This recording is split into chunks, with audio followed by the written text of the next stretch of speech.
ਦਿੱਲੀ ਕੂਚ ਕਰੇਗਾ ਕਿਸਾਨਾਂ ਦਾ ਪਹਿਲਾ ਜੱਥਾ। ਅੱਜ ਕਿਸਾਨ ਆਗੂ ਸਰਵਣ ਸਿੰਘ ਪੰਧੇਰ ਦੀ ਅਗਵਾਈ ਵਿੱਚ 101 ਕਿਸਾਨ ਦਿੱਲੀ ਕੂਚ ਕਰਨਗੇ। ਅੰਬਾਲਾ ਪ੍ਰਸ਼ਾਸਨ ਵੱਲੋਂ ਬੀਐਨਐਸ ਦੀ ਧਾਰਾ 163 ਲਾਗੂ ਕਰ ਦਿੱਤੀ गई है। 5 ਤੋਂ ਵੱਧ ਲੋਕਾਂ ਦੇ ਇਕੱਠੇ ਹੋਣ ਤੇ ਪਾਬੰਦੀ लगाई गई है। ਤੇ ਅੱਜ ਕਿਵੇਂ ਫਿਰ ਦਿੱਲੀ ਵਾਲੇ ਚਾਲੇ ਪਾਉਂਦੇ ਨੇ ਕਿਸਾਨ, ਇਹ ਵੇਖਣਾ ਆਪਣੇ ਆਪ ਵਿੱਚ ਅਹਿਮ ਰਹੇਗਾ, ਕਿਉਂਕਿ ਹਰਿਆਣਾ ਪ੍ਰਸ਼ਾਸਨ ਵੱਲੋਂ ਵੀ ਪੂਰੀ ਤਿਆਰੀ ਕੀਤੀ ਗਈ ਹੈ। ਪਿਛਲੀ ਵਾਰ ਦੀ ਤਰ੍ਹਾਂ ਅਥਰੂ ਗੈਸ ਦੇ ਗੋਲੇ ਵੀ ਤਿਆਰ ਨੇ ਤੇ ਵਾਟਰ ਕੈਨਨਸ ਵੀ ਤਿਆਰ ਨੇ।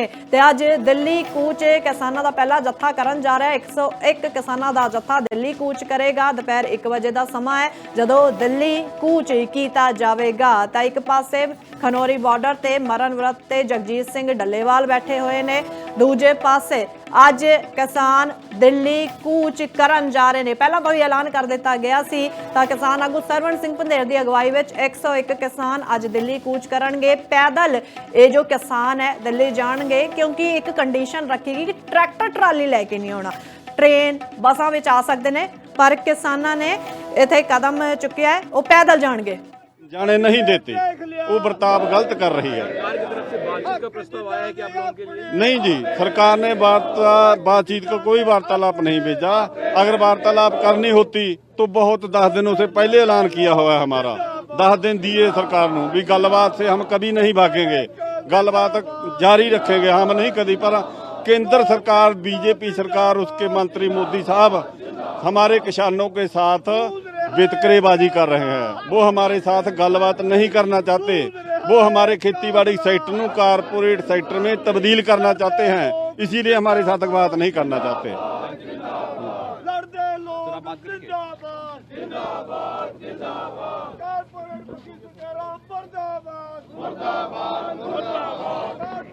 किधर गया मनजीत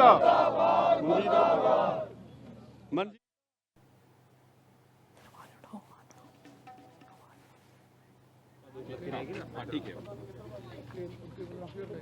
चलो अच्छा। तो आपका नाम क्या है, आपका संगठन का नाम क्या है? आप मनजीत सिंह मेरा नाम है जी। ਅਸੀਂ ਏਕਤਾ ਆਜ਼ਾਦ ਭਾਰਤੀ ਕਿਸਾਨ ਯੂਨੀਅਨ ਵੱਲੋਂ ਸਾਰੇ ਅੱਜ ਇੱਥੇ ਵਲੰਟੀਅਰ ਇਕੱਠੇ ਹੋਏ ਆ ਜੀ। ਜਿਹੜਾ ਸਾਡਾ ਮਕਸਦ ਹੈ, ਸਰਕਾਰ ਨੇ ਕਿਹਾ ਸੀ ਵੀ 7 ਮਈ ਤਰੀਕੇ ਨਾਲ ਪੈਦਲ ਜਾ ਸਕਦੇ ਨੇ, अपना प्रदर्शन कर सकते ने, आंदोलन कर सकते ने। सो उसी बात को लेकर हम आज चले हैं। देखो, पहले हम ट्राली लेके जा रहे थे, अपना सामान लेकर जा रहे थे। हम 10 महीने से यहाँ बैठे हैं, कोई सरकार हमारी बात नहीं सुन रहा। आज हमने ये फैसला लिया है कि जो मरजीवड़ियाँ का 101 का जत्था है वो आज दिल्ली वाल पैदल रवाना होकर जाएगा। तो सरकार की तरफ से पहले बोला था, रवनीत बिट्टू जी ने बोला था कि अपना प्रदर्शन करना है पार्लियामेंट के सामने, किसान पैदल जाकर कर सकते हैं। लेकिन हम आज उन्हीं की बातों को मानते हुए आज पैदल जा रहे हैं। हमको देखते हैं रोकती है सरकार क्या करती है। हम पैदल जाएंगे, हमें कोई नहीं रोक सकता। पुलिस तो बैरिकेडिंग कर रखी है, कैसे जाएंगे आप लोग? हम जाएंगे, ऊपर दी जाएंगे, रोकेगा तो देखा जाएगा क्या होता है। पहले भी हमको रोका है, पहले भी गोले बरसाए हैं, अथरू गैस के गोले बरसाए हैं। हमारा एक किसान भी शहीद हो गया, अनेकों किसान इतने शहीद हो गए। और क्या कर लेगी, और मार लेगी। आप लोग का डिमांड क्या है बेसिकली? डिमांड तो हमारी जो 2021 में प्रदर्शन हुआ था दिल्ली में, 1 साल धरना लगा था, वो ही मांगे हैं। MSP का कानूनी गारंटी है वो मांगते हैं, किसानों का कर्जा है वो मांगते हैं, और भी बहुत सारे हमारी डिमांडें हैं। वही डिमांडें हैं जो सरकार ने हमारे साथ वादा किया था, लेकिन वो अपना वादा पूरा नहीं कर रही। इसीलिए हम 1 साल से 10 महीने से यहाँ सड़कों पर फिर बैठे हैं। सरकार की तरफ से बातचीत का कोई प्रस्ताव आया? कोई बिल्कुल भी बातचीत का कोई प्रस्ताव नहीं आया अभी तक। भी हमारी कमेटी बैठेगी या बात करेंगे, बात पहले बहुत बार कर लिया, लेकिन अब तो कोई बात का भी उनकी तरफ से कोई नहीं आया। Thank you. ओके सर, कोई और आप में से कोई बात करना चाहेंगे?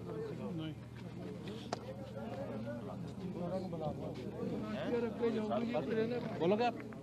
गल करोगे, बात करोगे?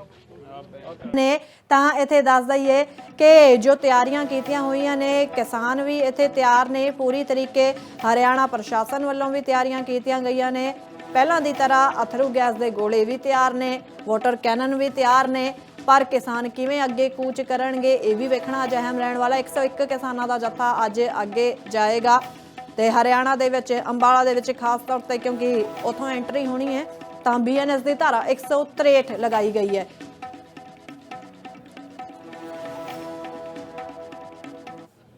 थोड़ा पीछे हो जाइए, अखा च पै रहा सूरज।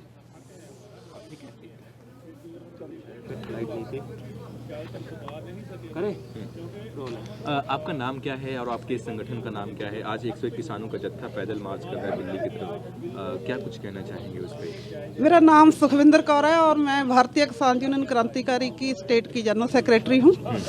और आज हमारा 101 लोगों का जत्था आगे जाएगा, जिसकी अगुवाई करेंगे सरजीत सिंह फूल, सतनाम सिंह पन्नू और दूसरे हमारे जो फोरम के लीडर हैं, वो सभी लोग इसकी अगुवाई करेंगे। और ये बिल्कुल अमन पूर्वक आगे बढ़ेगा, क्योंकि पिछले बहुत देर से हम लोग यही चाहते थे कि हम अपना ट्राली सामान सब लेके ही जाएं। लेकिन बार बार हमें सजेस्ट किया गया हरियाणा सरकार की तरफ से, सेंटर के मिनिस्टरों की तरफ से, कोर्ट्स की तरफ से, बहुत सारे प्रशासनिक अधिकारियों की तरफ से, अगर आप पैदल जाओगे तो हम नहीं रोकेंगे। तो हमने उनका सजेशन मान लिया है। तो आज हमारा जत्था पैदल जाएगा, लेकिन हम इस बात की निंदा करते हैं कि पैदल जाने के बावजूद भी हरियाणा की जो प्रशासन है वो हमारे खिलाफ लगातार बयान जारी कर रहे हैं और जहां पे पंजाब में आकर के नोटिस चिपका के गए हैं। तो लगता तो नहीं है कि वो अपने वायदे पे रहेंगे। चिपकाए हैं वो तो सामने बैरिकेडिंग लगा रखे हैं। हम वो नोटिस चिपकाए हैं कि बीएनएस का 163 धारा, जैसे पहले हमारा 144 होता था, वही है कि वो लगा हुआ है, आप नहीं चल सकते हो। देखिए हम लोग पैदल जा रहे हैं, क्या बसों में 5 लोग नहीं होंगे? हमारे पास कुछ भी नहीं अपने झंडा और कपड़े के सिवाय। बिल्कुल। तो सभी लोग क्या रोड पे चलने के लिए भी परमिशन लिया करेंगे? अब हमें हरियाणा में कहीं मोर्चा तो लगाना नहीं है, मोर्चा दिल्ली में लगना है। दिल्ली की सरकार से बोल सकते हैं कि परमिशन लो। जब हम दिल्ली पहुंचेंगे तो सरकार बोलेगी दिल्ली की, ठीक है, वो बोलेगी तो हम उनको भी जवाब देंगे। क्योंकि ये लोग बिल्कुल ही हमारे साथ धोखा कर रहे हैं। पहले बोल रहे हैं आप पैदल आ जाओ और अब नोटिस चिपकाए जा रहे हैं। लेकिन हम अपने प्रोग्राम पे खड़े हैं। हमने जो ऐलान किया है वो हमारा जत्था जाएगा, वो देखेंगे जो भी करेंगे, जो उनको रिप्रेशन करना है, जो जबर करना है वो करेंगे। हमारे लोग सब्र से उसका मांग को लेकर के दिल्ली कूच कर रहे हैं। हमारे यहाँ 12 मांगे हैं।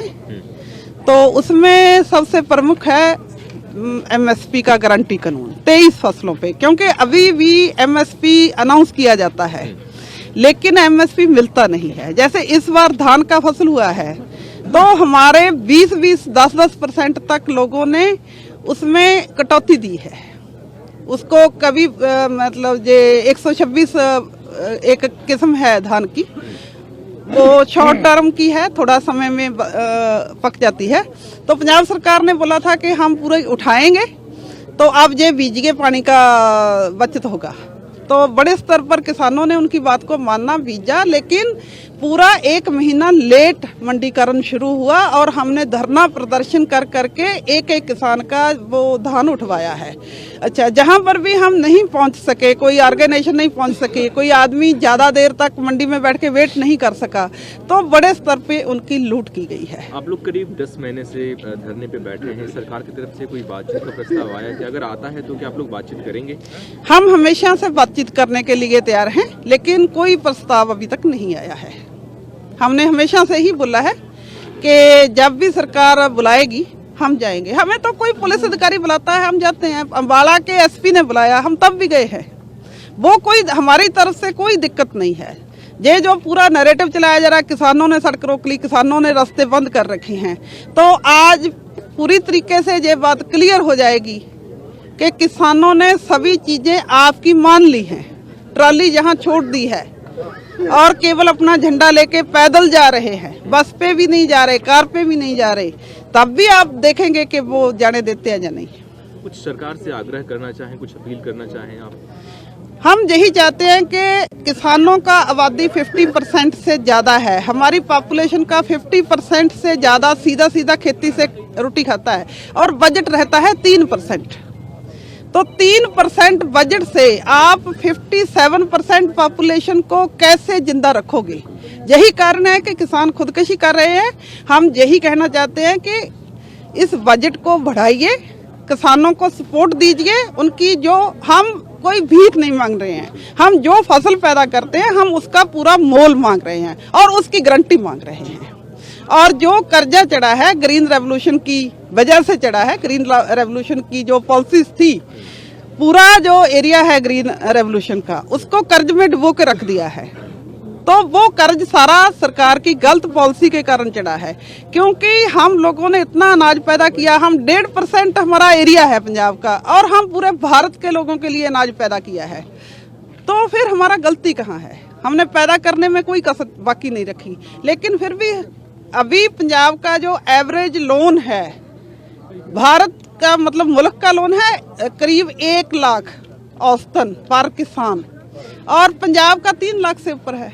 क्यों है ऐसा? जहाँ पे सबसे ज्यादा हम प्रोडक्शन करते हैं, सबसे ज्यादा मेहनत करते हैं, सबसे अच्छी जमीन है जहाँ पे, और हमने अपना पूरा रिसोर्स जो हमारा था, एक ही रिसोर्स है पंजाब में, वो है पानी, उसको पूरा लुटा डाला है।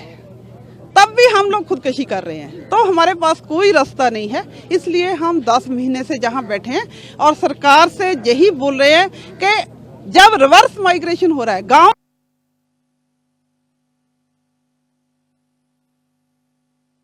ਥਾਵਾਂ ਤੋਂ ਕਿਸਾਨ ਆ ਰਹੇ ਨੇ।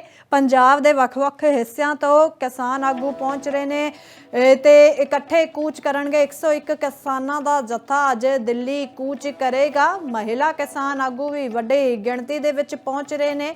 ਤਾਂ ਕਿਸਾਨਾਂ ਦੇ ਵਿੱਚ ਉਸੇ ਤਰੀਕੇ ਦਾ ਜਜ਼ਬਾ, ਉਸੇ ਤਰੀਕੇ ਦੀ ਸ਼ਿੱਦਤ ਨਜ਼ਰ ਆ ਰਹੀ ਹੈ ਜਦੋਂ ਪਹਿਲਾਂ ਕਿਸਾਨ ਅੰਦੋਲਨ ਸ਼ੁਰੂ ਹੋਇਆ ਸੀ ਤੇ ਦਿੱਲੀ ਦੀਆਂ ਬਰੂਹਾਂ ਤੇ ਕਿਸਾਨ ਵੱਡੀ ਗਿਣਤੀ ਵਿੱਚ ਪਹੁੰਚੇ ਸੀ ਟਰੈਕਟਰ ਟਰਾਲੀਆਂ ਲੈ ਕੇ।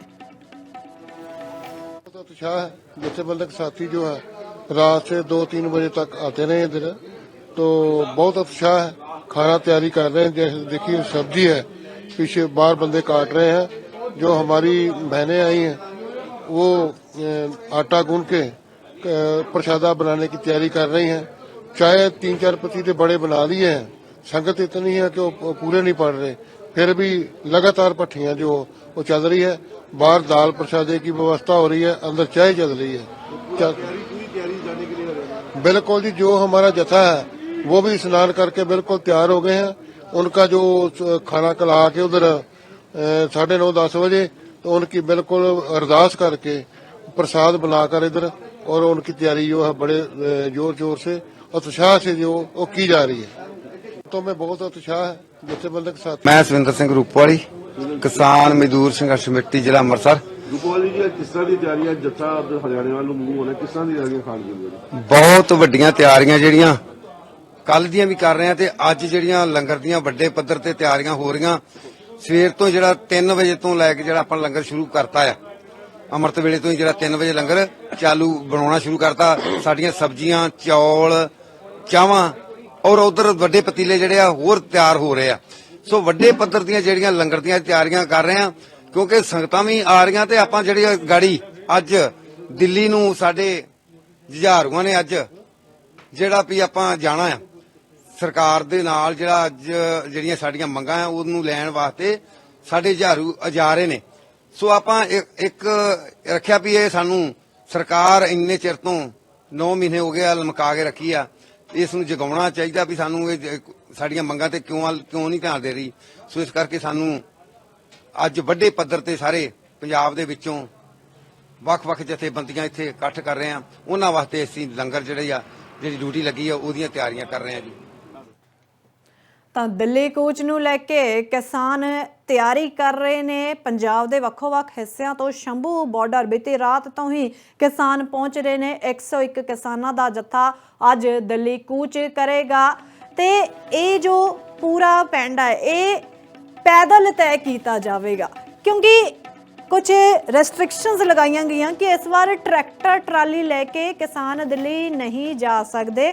ਏਸੀ ਕੰਡੀਸ਼ਨ ਦੇ ਨਾਲ ਦਿੱਲੀ ਜਾਣ ਦਿੱਤਾ ਜਾਵੇਗਾ ਤੇ ਕਿਸਾਨਾਂ ਨੇ ਵੀ ਆਪਣਾ ਰਾਹ ਤਿਆਰ ਕੀਤਾ। ਕਿਸਾਨਾਂ ਦਾ ਕਹਿਣਾ ਕਿ ਅਸੀਂ ਪੈਦਲ ਜਾਵਾਂਗੇ ਤੇ ਪ੍ਰਸ਼ਾਸਨ ਵੀ ਉੱਥੋਂ ਤਿਆਰ ਨਜ਼ਰ ਆ ਰਿਹਾ। ਪ੍ਰਸ਼ਾਸਨ ਨੇ ਧਾਰਾ 163 BNS ਦੀ ਧਾਰਾ 163 ਲਗਾ ਦਿੱਤੀ ਹੈ ਜੋ 144 ਦੇ ਬਰਾਬਰ ਹੁੰਦੀ ਹੈ। 5 ਲੋਕ ਇਕੱਠੇ ਨਹੀਂ ਹੋ ਸਕਦੇ, ਉਹਨਾਂ ਤੇ ਫਿਰ ਕਾਰਵਾਈ ਹੁੰਦੀ ਹੈ। ਤਾਂ ਪੈਦਲ ਕਿਵੇਂ ਹੁਣ ਇਸ ਧਾਰਾ ਦੇ ਨਾਲ ਅੱਗੇ ਮਾਰਚ ਕਰਨਗੇ? ਉੱਥੇ ਹੀ ਬਾਰਡਰਾਂ ਤੇ ਵੀ ਹਰਿਆਣਾ ਪ੍ਰਸ਼ਾਸਨ ਵੱਲੋਂ ਸਖਤੀ ਦਿਖਾਈ ਜਾ ਰਹੀ ਹੈ। ਫੋਰਸਿਸ ਤੈਨਾਤ ਹੈ, ਕਈ ਲੇਅਰ ਦੀ ਸੁਰੱਖਿਆ ਕੀਤੀ ਗਈ ਹੈ। ਵਾਟਰ ਕੈਨਨ ਤਿਆਰ ਨੇ ਤੇ ਉੱਥੇ ਹੀ ਅਥਰੂ ਗੈਸ ਦੇ ਗੋਲੇ ਜਿਵੇਂ ਪਿਛਲੀ ਵਾਰ ਦਾਗੇ ਗਏ ਸੀ, ਉਹ ਵੀ ਤਿਆਰੀਆਂ ਪ੍ਰਸ਼ਾਸਨ ਵੱਲੋਂ ਕੀਤੀਆਂ ਗਈਆਂ ਨੇ। ਤਾਂ ਕਿਸਾਨ ਕਿਵੇਂ ਅੱਗੇ ਵਧਦੇ ਨੇ, ਕਿਵੇਂ ਬੈਰੀਕੇਡਸ ਨੂੰ ਲੰਘਦੇ ਨੇ, ਕਿਉਂਕਿ ਜੋ ਕਿਸਾਨ ਅੰਦੋਲਨ ਪਹਿਲੇ ਵਾਲੇ ਕਿਸਾਨ ਅੰਦੋਲਨ ਵਿੱਚ ਜਿਸ ਤਰੀਕੇ ਦੇ ਨਾਲ ਕਿਸਾਨ ਬੈਰੀਕੇਡ ਕ੍ਰੋਸ ਕਰਕੇ ਦਿੱਲੀ ਪਹੁੰਚਦੇ ਨੇ, ਉਹਨਾਂ ਤਸਵੀਰਾਂ ਨੂੰ ਕੋਈ ਨਹੀਂ ਭੁਲਾ ਸਕਦਾ। ਤੇ ਲਗਾਤਾਰ ਅਸੀਂ ਤੁਹਾਨੂੰ ਉਹ ਰੂਟ ਵੀ ਵਿਖਾ ਰਹੇ ਹਾਂ ਕਿਵੇਂ ਕਿਸਾਨ ਦਿੱਲੀ ਪਹੁੰਚਣਗੇ ਤੇ ਰੁਕਾਵਟਾਂ ਹਰਿਆਣਾ ਪ੍ਰਸ਼ਾਸਨ ਵੱਲੋਂ ਵੀ ਇੱਥੇ ਹੈ। ਕਿਸਾਨਾਂ ਦੇ ਦਿੱਲੀ ਕੂਚ ਨੂੰ ਲੈ ਕੇ ਪ੍ਰਸ਼ਾਸਨ ਵੱਲੋਂ ਤਿਆਰੀਆਂ ਕੀਤੀਆਂ ਗਈਆਂ ਨੇ, ਕਿਉਂਕਿ ਕਿਸਾਨਾਂ ਨੇ ਪਹਿਲਾਂ ਹੀ 6 ਦਸੰਬਰ ਦਾ ਐਲਾਨ ਕੀਤਾ ਸੀ। ਇਹ ਵੀ ਦੇਖਿਆ ਗਿਆ ਕਿ ਬੀਜੇਪੀ ਦੇ ਆਗੂਆਂ ਦੀ ਪ੍ਰਤੀਕਿਰਿਆਵਾਂ ਵੀ ਸਾਹਮਣੇ ਆਈਆਂ ਸੀ ਇਸ ਨੂੰ ਲੈ ਕੇ ਕਿ ਗੱਲਬਾਤ ਰਾਹੀਂ ਮਸਲੇ ਦਾ ਹੱਲ ਕੀਤਾ ਜਾ ਸਕਦਾ ਹੈ। ਤੇ ਕਿਸਾਨ ਆਗੂ ਇਹ ਕਹਿੰਦੇ ਨਜ਼ਰ ਆਏ ਜੇਕਰ ਇਸ ਵਾਰੀ ਕਿਸੇ ਤਰੀਕੇ ਦਾ ਪ੍ਰਦਰਸ਼ਨ ਕੀਤਾ ਤਾਂ ਫਿਰ ਉਹ ਇਸ ਤਰੀਕੇ ਹੋਏਗਾ ਕਿ ਨਿਹੱਥੇ ਕਿਸਾਨਾਂ ਤੇ ਵਾਰ ਕੀਤਾ ਗਿਆ ਤੇ ਉਹ ਸਾਡੀ ਨੈਤਿਕ ਤੌਰ ਤੇ ਜਿੱਤ ਹੋਵੇਗੀ। गुरु तेग बहादुर जी का शहीदी पूर्व है और कल दोनों बॉर्डरों के ऊपर गुरु तेग बहादुर जी का शहीदी पूर्व श्रद्धा से मनाया जाएगा। जिस तरह से गुरु तेग बहादुर जी ने दुनिया के मानवाधिकारों के लिए दिल्ली जाके शीश कटवाया था, ये पूरी दुनिया जानती है। और कल का जत्था गुरु तेग बहादुर की शहीदी को समर्पित होगा। कल हमारा जाने का समय दोपहर 1 बजे का होगा। 1 बजे आप जहां खड़े हैं ये आने वाली तो में बहुत उत्साह है। जत्थेबंदक साथी जो है रात से 2-3 बजे तक आते रहे इधर, तो बहुत उत्साह है। खाना तैयारी कर रहे हैं, जैसे देखिए सब्जी है, पीछे बाहर बंदे काट रहे हैं। जो हमारी बहनें आई हैं वो आटा गूंद के प्रसादा बनाने की तैयारी कर रही हैं। चाहे जिंदाबाद जिंदाबाद जिंदाबाद ऐसे लाइए हिंदी बोलोगे ਪੰਜਾਬੀ जी ਤੁਹਾਡਾ ਨਾਂ ਜੀ ਮੈਂ ਸੁਖਜਿੰਦਰ ਸਿੰਘ ਗੋਤ ਕਿਸਾਨ ਮਜ਼ਦੂਰ ਸੰਘ ਮੇਟ ਦਾ ਜ਼ਿਲ੍ਹਾ ਆਗੂ ਜੀ। ਇਹ ਕਿਸਾਨ ਇਕੱਠੇ ਹੋ ਕੇ ਇੱਥੇ ਜਾ ਰਹੇ ਕੀ ਇਹ ਬਿਲਕੁਲ ਜੀ ਸਟੇਜ ਤੇ ਜਾ ਰਹੇ ਆ। ਉੱਥੇ ਪਹਿਲੇ ਪਾਠ ਹੋਏਗਾ, ਪਾਠ ਹੋ ਕੇ ਅਰਦਾਸ ਹੋਏਗੀ। ਅਰਦਾਸ ਤੋਂ ਬਾਅਦ ਜਿਹੜਾ ਜਥਾ 101 ਦਾ ਜਥਾ ਜੋ ਦਿੱਲੀ ਕੂਚ ਕਰੇਗਾ ਉਹ ਜਥਾ ਉੱਥੇ ਰਹੇਗਾ। ਸ਼ਾਂਤਮਈ ਦਿੱਲੀ ਨੂੰ ਚਾਲੇ ਪਾਵਾਂਗੇ। ਹਾਂਜੀ, ਜਿਸ ਤਰ੍ਹਾਂ ਪਿਛਲੀ ਵਾਰੀ ਤੁਹਾਡੇ ਤੇ ਟੀਅਰ ਗੈਸ ਆਸੂ ਗੈਸ ਛੁੱਟੇ ਗਏ ਸੀ, ਜੇ ਉਹਦੇ ਵਾਸਤੇ ਜ਼ਬਰਦਸਤ ਤਿਆਰ ਹੋ ਗਏ? ਦੇਖੋ ਜੀ ਬਿਲਕੁਲ ਨਿਹੱਥੇ ਜਾਵਾਂਗੇ। ਕੋਈ ਸਾਡੇ ਕੋਲ ਸੰਦਬੰਦ ਨਹੀਂ, ਸਿਰਫ ਝੰਡਾ ਤੇ ਡੰਡਾ ਤੇ ਜਾਂ ਆਪਣਾ ਰਸਤੇ ਦਾ ਸਮਾਨ ਹੋਏਗਾ ਜਿਹੜਾ ਥੋੜਾ ਬਹੁਤਾ ਖਾਣ ਪੀਣ ਦਾ ਤੇ ਕੱਪੜਾ ਲੀੜਾ, ਤੇ ਬਿਲਕੁਲ ਨਿਹੱਥੇ ਜਾਵਾਂਗੇ। ਅੱਗੇ ਸਰਕਾਰ ਦੀ ਕੀ ਮਨਸ਼ਾ ਉਹ ਸਰਕਾਰ ਉਹਦੇ ਉੱਪਰ ਜੇ ਸਾਡੇ ਤੇ ਕੋਈ ਵੀ ਉਹ ਤਸਤ ਕਰਦੀ ਆ ਬਿਲਕੁਲ ਨੰਗੇ ਪਿੰਡੇ ਚੱਲਾਂਗੇ ਜੀ। ਠੀਕ ਹੈ, ਆਓ ਜੀ ਕੋਈ ਤੁਹਾਡਾ ਨਾਂ ਜੀ? ਮੇਰਾ ਨਾਮ ਰਣਜੀਤ ਸਿੰਘ, ਜੋਨ ਸ਼ਿਵਿੰਦਰ ਜੀ। ਮੈਂ ਜੋਨ ਦਾ ਸਕੱਤਰ ਹਾਂ ਕਿਸਾਨ ਮਜ਼ਦੂਰ ਸੰਘ ਕਮੇਟੀ ਪੰਜਾਬ। ਜੋ ਹੈ ਕਿਸ ਤਰ੍ਹਾਂ ਦੀ ਤਿਆਰੀ ਜੀ ਜਾਣ ਦੀ ਜੀ, ਕਿੰਨੇ ਵਜੇ ਕਰੋਗੇ ਜੀ? ਸਾਡੀ ਤਿਆਰੀ ਫੁੱਲ ਬੜਾ ਫੁੱਲ ਆ। ਮਰ ਜੀਵਨ ਜਥਾ ਤਿਆਰ ਆ ਬਿਲਕੁਲ ਜੀ। ਅਸੀਂ 12 ਵਜੇ ਜਥਾ ਰਵਾਨਾ ਕਰਾਂਗੇ, ਪੂਜਾ ਕਰਕੇ ਅਰਦਾਸ ਕਰਕੇ ਤੇ ਆਪਣੀ ਸਟੇਜ ਤੋਂ ਜਥਾ ਰਵਾਨਾ ਕਰਾਂਗੇ। ਜੋ ਅੱਗੇ ਉਹਨਾਂ ਦੀ ਮਰਜ਼ੀ ਉਹ ਜੋ ਉਹਨਾਂ ਤਸੱਦਦ ਕਰਨਾ ਵਾ ਅਸੀਂ ਆਪਣੇ ਪਿੰਡ ਦੇ ਸਾਹਾਂਗੇ। ਤੇ ਸਾਨੂੰ ਐ ਟਾਈਮ ਕੋਈ ਡਰ ਨਹੀਂ, ਨਿਹੱਥੇ ਜਾਵਾਂਗੇ, ਬਿਲਕੁਲ ਸ਼ਾਂਤਮਈ ਜਾਵਾਂਗੇ। ਕੋਈ ਹੱਲਾ ਗੁੱਲਾ ਸ਼ੇਰ ਗੁੱਲਾ ਕੁਛ ਨਹੀਂ ਕਰਨ ਦੇਵਾਂਗੇ, ਨਾ ਕੋਈ ਕਰੇਗਾ ਜੀ। ਠੀਕ ਹੈ, ਧੰਨਵਾਦ ਜੀ।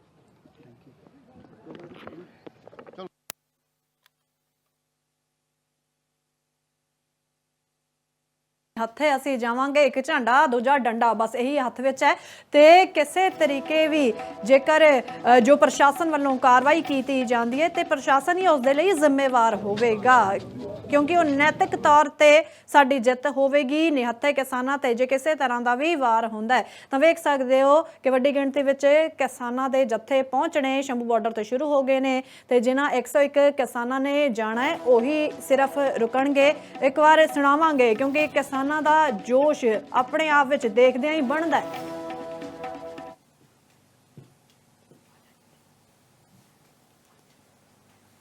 ਤਾਂ ਇੱਥੇ ਨਾਰੇ ਲਗਾਉਂਦੇ ਹੋਏ ਕਿਸਾਨ ਨਜ਼ਰ ਆ ਰਹੇ ਨੇ ਤੇ ਕਿਸਾਨ ਵਜਦ ਨੇ ਦਿੱਲੀ ਜਾਣ ਦੀ ਤਿਆਰੀ ਕਰ ਰਹੇ ਨੇ। ਦਿੱਲੀ ਫਤਿਹ ਕਰਕੇ ਵਾਪਸ ਆਵਾਂਗੇ ਇਹ ਵੀ ਦਾਅਵਾ ਕਰ ਰਹੇ ਨੇ। ਪਿਛਲੀ ਵਾਰ ਵੀ ਜਦੋਂ ਕਿਸਾਨ ਅੰਦੋਲਨ ਦੌਰਾਨ ਕਿਸਾਨ ਦਿੱਲੀ ਦੀਆਂ ਬਰੂਹਾਂ ਤੇ ਲੰਬੇ ਸਮੇਂ ਰਹੇ ਤਾਂ ਪ੍ਰਧਾਨ ਮੰਤਰੀ ਮੋਦੀ ਨੇ ਆਪ ਐਲਾਨ ਕੀਤਾ ਸੀ ਉਹਨਾਂ 3 ਖੇਤੀ ਕਾਨੂੰਨਾਂ ਨੂੰ ਵਾਪਸ ਲੈਣ ਦਾ ਜਿਨ੍ਹਾਂ ਦੇ ਖਿਲਾਫ ਕਿਸਾਨ ਡਟੇ ਹੋਏ ਸਨ ਤੇ ਹੁਣ ਵੀ ਕਈ ਮੰਗਾਂ ਨੇ ਕਿਸਾਨਾਂ ਦੀਆਂ MSP ਦੇ ਨਾਲ। ਇਸ ਤੋਂ ਇਲਾਵਾ ਕਈ ਹੋਰ ਅਹਿਮ ਮੰਗਾਂ ਨੇ। क्या कुछ स्ट्रैटेजी होगी अगर मिलती है तो? देखिए, जिस तरह से देश के न्यायालय में भारत सरकार और हरियाणा सरकार ने बोला था, अगर देश के किसान पैदल आते हैं उनको हमारे ट्रैक्टर ट्रॉली के ऊपर आपत्ति थी, जो जैसा वो बोल रहे थे। केंद्र के मंत्री अथवा राज्यों के मंत्री भी बोलते रहे हैं, अगर ट्रैक्टर ट्रॉली छोड़कर आए, कोई भी व्हीकल में आ जाएं, हमें कोई आपत्ति नहीं है। अब 100 का मरजीवड़े का जत्था है हमारा। मरजीवड़े का भाव अर्थ है कि देश के किसान मजदूर के लिए अपने आप को जो बलिदान के लिए तैयार करना। आज गुरु तेग बहादुर जी का शहीदी पर्व भी है, जिन्होंने देश दुनिया के लिए उनके मानवाधिकारों की रक्षा के लिए कुर्बानी दी। आज जयंती भी है अम्बेडकर जी की, तो इन बड़े लेजेंड्स को समर्पित करते हुए हम लोग जो देश के किसान मजदूर को हमारा 100 का जत्था निहत्था होगा, कुछ भी पास में नहीं होगा। जो DC अम्बाला बोल रहे हैं, झूठ बोल रहे हैं, इनके पास मारू हथियार है। NIA यहाँ आई है, देख लीजिए कौन हमारे पास हथियार है। अगर आपको लगे हथियार तो बोल दीजिए देश को भी हम हथियार देख रहे हैं। अब भाई 100 आदमी को एक स्टेट से क्या टकराएगा?